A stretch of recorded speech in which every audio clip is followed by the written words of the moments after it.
जय माँ संतोषी, अपने भक्तों पर सदैव अपनी कृपा बनाए रखना माँ।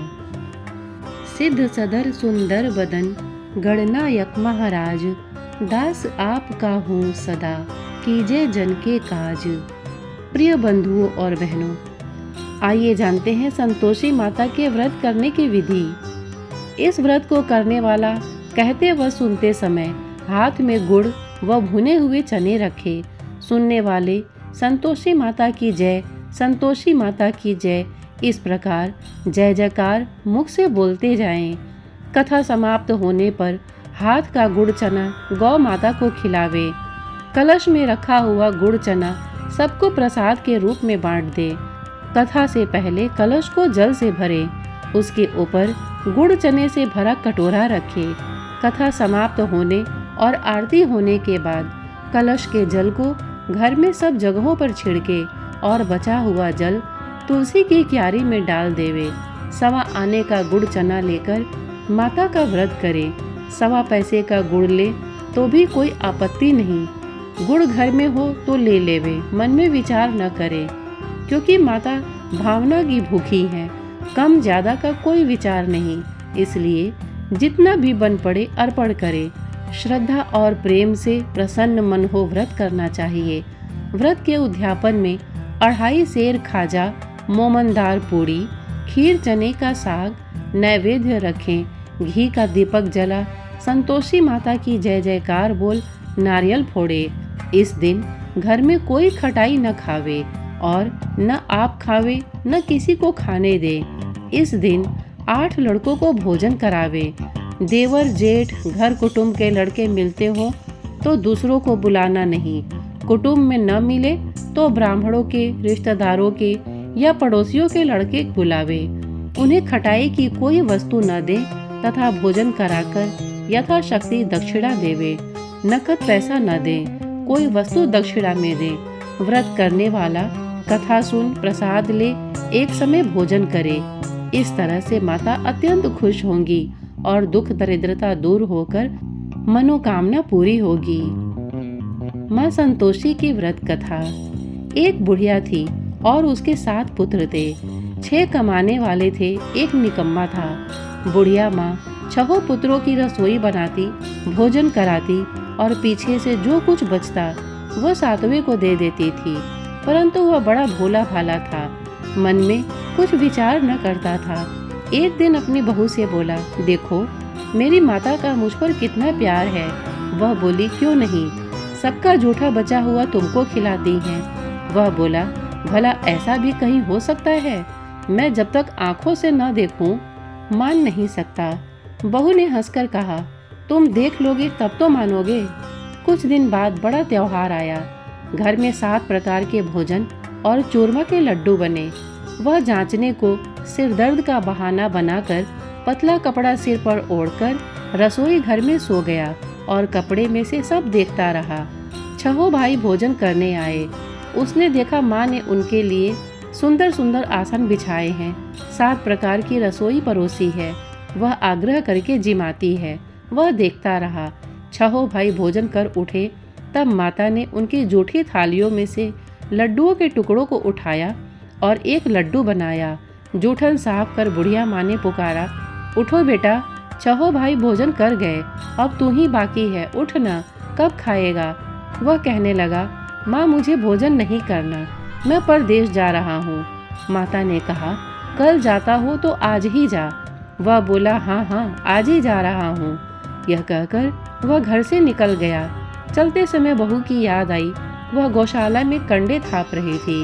वहीं जाकर उससे बोला, हम जावे परदेश को, आवेंगे कुछ काल, तुम रहियो संतोष से, धर्म आपनो पाल। देव निशानी आपनी, देखूं धरू मैं धीर, सुधे हमारे मत बिसारियो, रखियो मन गंभीर। वह बोला, मेरे पास तो कुछ नहीं, यह अंगूठी है सो ले, और अपनी कुछ निशानी मुझे दे। वह बोली, मेरे पास क्या है, यह गोबर भरा हाथ है। यह कहकर उसकी पीठ में गोबर के हाथ की थाप मार दी। वह चल दिया। चलते चलते दूर देश में पहुंचा। वहां एक साहूकार की दुकान थी। वहां जाकर कहने लगा, भाई मुझे नौकरी पर रख लो। साहूकार को जरूरत थी, बोला रह जा। लड़के ने पूछा तनख्वाह क्या दोगे? साहूकार ने कहा काम देखकर दाम मिलेंगे। साहूकार की नौकरी मिली। वह सवेरे 7 बजे से रात तक नौकरी बजाने लगा। कुछ दिनों में दुकान का सारा लेन देन, हिसाब किताब, ग्राहकों को माल बेचना, सारा काम करने लगा। साहूकार के 7-8 नौकर थे। वे सब चक्कर खाने लगे कि यह तो बहुत होशियार बन गया है। सेठ ने भी काम देखा और 3 महीने में उसे आधे मुनाफे का साझेदार बना लिया। वह 12 वर्ष में ही नामी सेठ बन गया और मालिक का सारा कारोबार उस पर छोड़कर बाहर चला गया।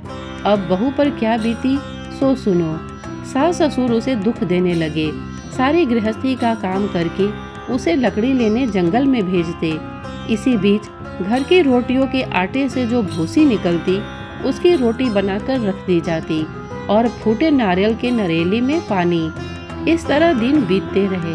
एक दिन वह लकड़ी लेने जा रही थी कि रास्ते में बहुत सी स्त्रियां माता का व्रत करती दिखाई दी। वह वहां खड़ी हो कथा सुनकर बोली, बहनों, यह तुम किस देवता का व्रत करती हो और इसके करने से क्या मिलता है? इस व्रत के करने की क्या विधि है? यदि तुम अपने इस व्रत का विधान मुझे समझाकर कहोगी तो मैं तुम्हारा बड़ा एहसान मानूंगी। तब उनमें से एक स्त्री बोली, सुनो, यह संतोषी माता का व्रत है। इसके करने से निर्धनता, दरिद्रता का नाश होता है, लक्ष्मी आती हैं, मन की चिंताएं दूर होती हैं, घर में सुख होने से मन को प्रसन्नता और शांति मिलती है, निपुत्र को पुत्र मिलता है, प्रीतम बाहर गया हो तो जल्दी आवे, कुंवारी कन्या को मनपसंद वर मिले, राजद्वारे में बहुत दिनों से मुकदमा चलता हो तो खत्म हो जावे, सब तरह सुख शांति हो, घर में धन जमा हो, पैसा जायदाद का लाभ हो, रोग दूर हो जावे तथा और जो कुछ मन में कामना हो वे सब इस संतोषी माता की कृपा से पूरी हो जावे, इसमें संदेह नहीं। वह पूछने लगी, यह व्रत कैसे किया जावे यह भी तो बताओ तो बड़ी कृपा होगी। स्त्री कहने लगी, 1.25 आने का गुड़ चना लेना, इच्छा हो तो 5.25 आने का लेना या 1.25 रुपए का भी सहूलियत के अनुसार लेना, बिना परेशानी। श्रद्धा और प्रेम से जितना बन सके सवाया लेना, 1.25 पैसे से 5.25 आना तथा इससे भी ज्यादा शक्ति और भक्ति अनुसार लें। हर शुक्रवार को निराहार रह कथा कहना या सुनना, इसके बीच क्रम टूटे नहीं, लगातार नियम पालन करना। सुनने वाला कोई न मिले तो घी का दीपक जला उसके आगे जल के पात्र को रख कथा कहना, परंतु नियम न टूटे। जब तक कार्य सिद्ध न हो नियम पालन करना और कार्य सिद्ध हो जाने पर व्रत का उद्यापन करना। 3 मास में माता फल पूरा करती हैं। यदि किसी के खोटे ग्रह हो तो भी माता वर्ष भर में अवश्य कार्य को सिद्ध करती हैं। कार्य सिद्ध होने पर ही उद्यापन करना चाहिए, बीच में नहीं। उद्यापन में 2.5 सेर आटा का खाजा, इसी परिमाण से खीर तथा चने का साग करना, 8 लड़कों को भोजन कराना, जहाँ तक मिले देवर जेठ भाई बंधु कुटुंब के लड़के लेना, न मिले तो रिश्तेदारों और पड़ोसियों के लड़के बुलाना, उन्हें भोजन कराना, यथाशक्ति दक्षिणा दे माता का नियम पूरा करना। उस दिन घर में कोई खटाई न खावे। यह सुनकर बुढ़िया के लड़के की बहू चल दी। रास्ते में लकड़ी के बोझ को बेच दिया और उन पैसों से गुड़ चना ले माता के व्रत की तैयारी कर आगे चली और सामने मंदिर देख पूछने लगी, यह मंदिर किसका है?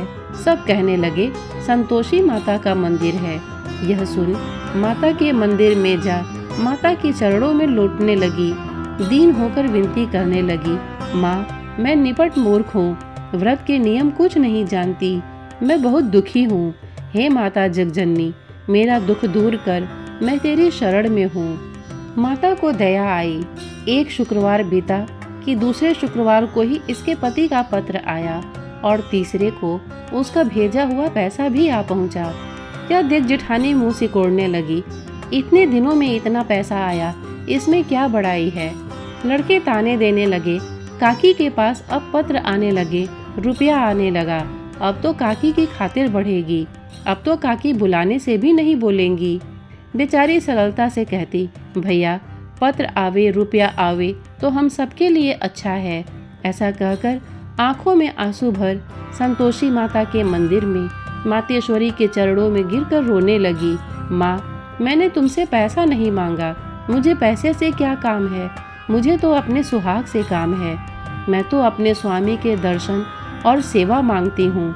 तब माता ने प्रसन्न होकर कहा, जा बेटी, तेरा स्वामी आएगा। यह सुन खुशी से बावली हो घर में जा काम करने लगी।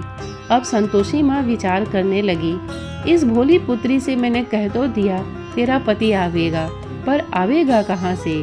वह तो स्वप्न में भी इसे याद नहीं करता, उसे याद दिलाने मुझे जाना होगा। इस तरह माता बुढ़िया के बेटे के पास जा स्वप्न में प्रकट हो कहने लगी, साहूकार के बेटे, सोता है या जागता है? वह बोला, माता सोता भी नहीं हूँ, जागता भी नहीं हूँ, बीच में ही हूँ, कहो क्या आज्ञा है? माँ कहने लगी, तेरा घर बार कुछ है या नहीं?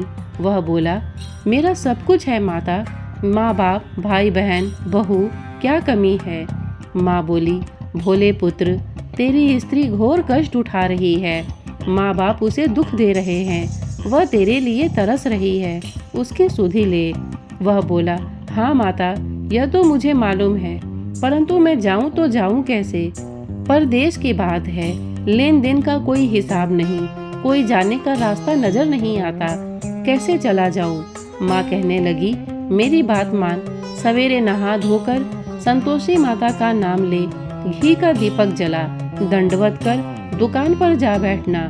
देखते देखते तेरा लेन देन सब चुक जाएगा, जमा माल बिक जाएगा, सांझ होते होते धन का ढेर लग जाएगा। जब सवेरे बहुत जल्दी उठ उसने लोगों से अपने सपने की बात कही तो वे सब उसकी बात अनसुनी कर दिल लगी उड़ाने लगे, कहीं सपने भी सच होते हैं। एक बूढ़ा बोला, देख भाई, मेरी बात मान, इस प्रकार साथ झूठ करने के बदले देवता ने जैसा कहा है वैसा ही करने में तेरा क्या जाता है? वह बूढ़े की बात मान स्नान कर संतोषी माता को दंडवत कर घी का दीपक जला दुकान पर जा बैठा। थोड़ी देर में वह क्या देखता है कि देने वाले रुपया लाए, लेने वाले हिसाब लेने लगे। कोठे में भरे सामानों के खरीदार नकद दाम में सौदा लेने लगे। शाम तक धन का ढेर लग गया। माता का चमत्कार देख प्रसन्न हो मन में माता का नाम ले घर जाने के वास्ते गहना कपड़ा खरीदने लगा और वहाँ के काम से निपट वह घर को रवाना हुआ। वहाँ बहू बेचारी जंगल में लकड़ी लेने जाती है। लौटते वक्त माँ के मंदिर पर विश्राम करती है।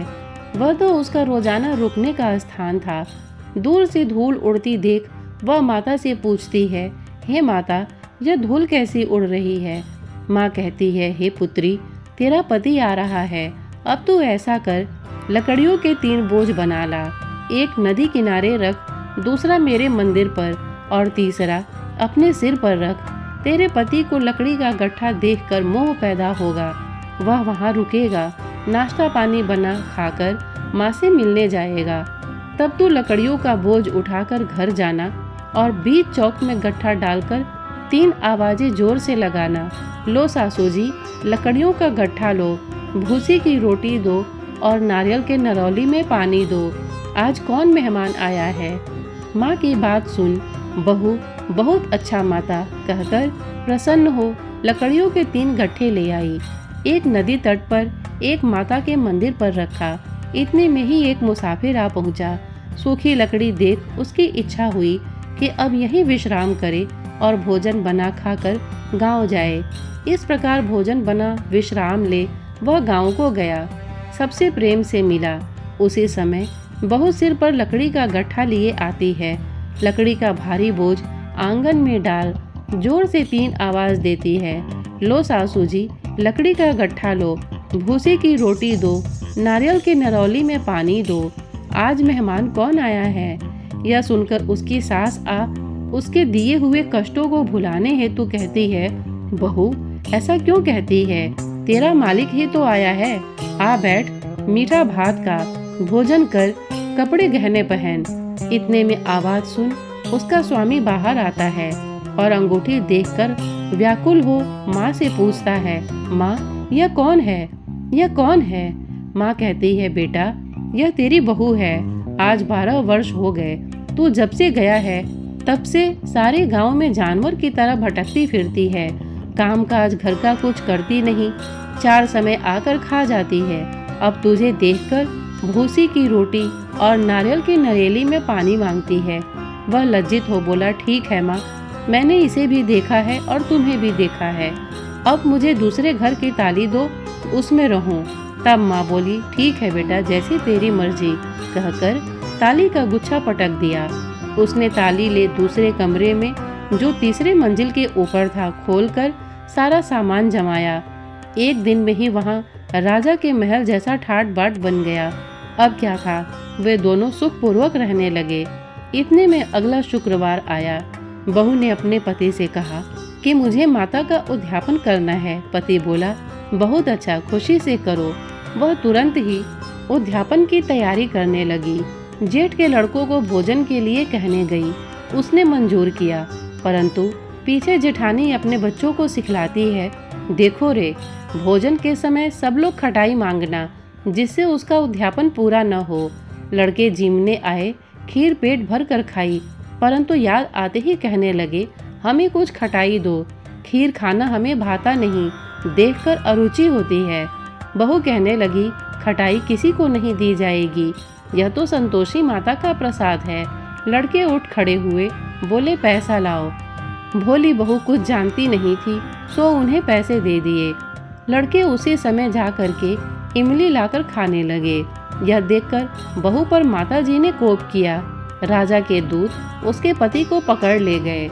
जेठ जेठानी मनमाने खोटे वचन कहने लगे, लूट लूट कर धन इकट्ठा कर लाया था, सो राजा के दूत पकड़ कर ले गए। अब सब मालूम पड़ जाएगा जब जेल की हवा खाएगा। बहू से यह वचन सहन नहीं हुए। रोती रोती माता के मंदिर गई। हे माता, तुमने यह क्या किया? हंसाकर अब क्यों रुलाने लगी? माता बोली, पुत्री, तूने उद्यापन करके मेरा व्रत भंग किया है।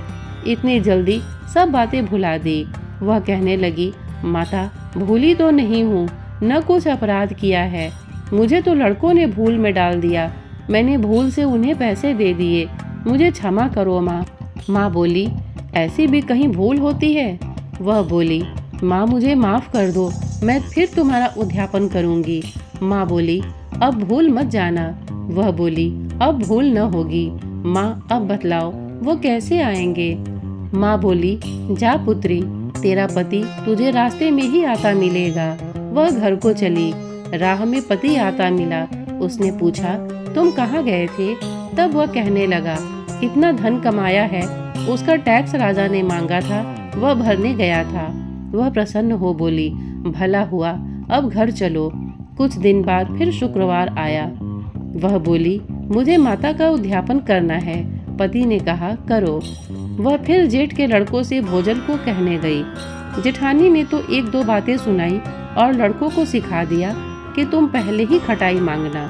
लड़के कहने लगे, हमें खीर खाना नहीं भाता, जी बिगड़ता है, कुछ खटाई खाने को देना। वह बोली, खटाई खाने को नहीं मिलेगी, आना हो तो आओ। वह ब्राह्मणों के लड़के लाकर भोजन कराने लगी। यथाशक्ति दक्षिणा की जगह पर एक फल उन्हें दिया। इससे संतोषी माता प्रसन्न हुई। माता की कृपा होते ही 9वें मास उसको चंद्रमा के समान पुत्र प्राप्त हुआ।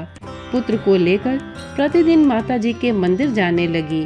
माँ ने सोचा कि यह रोज आती है, आज क्यों न मैं इसके घर चलूं, इसका आसरा देखूं तो सही। यह विचार कर माता ने भयानक रूप बनाया।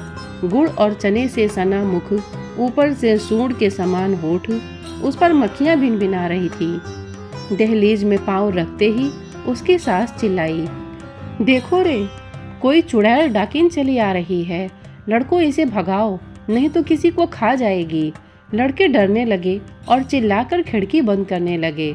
बहू रोशनदान में से देख रही थी। प्रसन्नता से पगली होकर चिल्लाने लगी, आज मेरी माता मेरे घर आई हैं।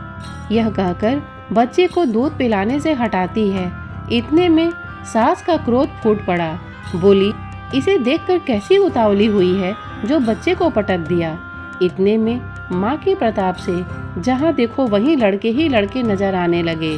वह बोली, माँ जी, मैं जिनका व्रत करती हूँ यह वही संतोषी माता है। इतना कह झट से सारे घर के किवाड़ खोल देती है। सबने माता के चरण पकड़ लिए और विनती कर कहने लगे, हे माता, हम मूर्ख हैं, अज्ञानी हैं, पापी हैं। तुम्हारे व्रत की विधि हम नहीं जानते। तुम्हारा व्रत भंग कर हमने बहुत बड़ा अपराध किया है। हे माता, आप हमारा अपराध क्षमा करो। इस प्रकार माता प्रसन्न हुई। माता ने बहू को जैसा फल दिया वैसा सबको दे। जो पढ़े उसका मनोरथ पूर्ण हो। बोलो संतोषी माता की जय। योग सिद्धि विदेह जनक को गुरु अष्टावक्र ने आधे श्लोक में ही सब शास्त्रों का सार बता दिया था। ग्रंथ करोड़न में कहा है ये सबका सार। ब्रह्म सत्य जग झूठ है, जीव ही ब्रह्म निहार। जीव से ही जीवित जगत माया खेलत खेल। ब्रह्म रूप पहचान लो, कटे जगत की जेल। जय माँ संतोषी, आपको बारंबार प्रणाम है माँ। संतोषी माता की आरती। जय संतोषी माता, बोलो जय संतोषी माता। अपने सेवक जन को सुख संपत्ति दाता। ओम जय संतोषी माता। सुंदर चीर सुनहरी माँ धारण कीनो।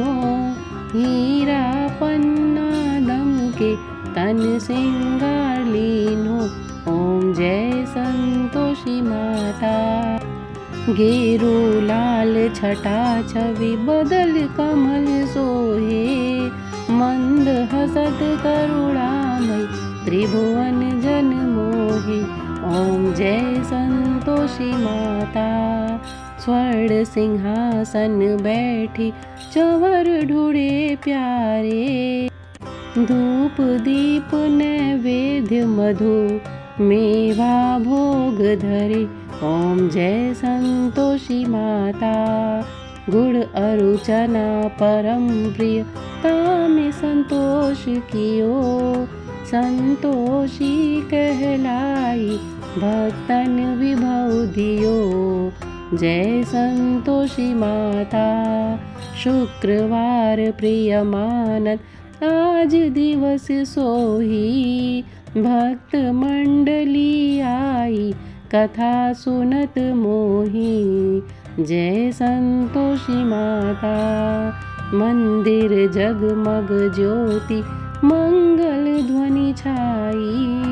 विनय करे हम बालक चरणन सिर नाई। ओम जय संतोषी माता। भक्ति भावमय पूजा अंगीकृत कीजिए। जो मन बसे हमारे इच्छा फल दीजिए। जय संतोषी माता। दुखी दरिद्री रोगी संकट मुक्त किए। बहुधन धान्य भरे घर सुख सौभाग्य दिए। जय संतोषी माता। ध्यान धरो जानि तेरो मन वांछित फल पायो। पूजा कथा श्रवण कर घर आनंद आयो। जय संतोषी माता। शरण गहे के लज्जा रखियो जगदम्बे। संकट तू ही निवारे दयामयी अम्बे। जय संतोषी माता। संतोषी माँ की आरती जो कोई नर गावे। रिद्धि सिद्धि सुख संपत्ति जी भर के पावे। जय संतोषी माता। जय संतोषी माता। ओम जय संतोषी माता। अपने सेवक जन को सुख संपत्ति दाता। ओम जय संतोषी माता। एक बार प्रेम से बोलिए, जय माँ संतोषी। श्रोतागण, इतने धैर्य से इसे सुनने के लिए आपने अपना बहुमूल्य समय दिया। इसके लिए आपका बहुत बहुत धन्यवाद। नमस्कार।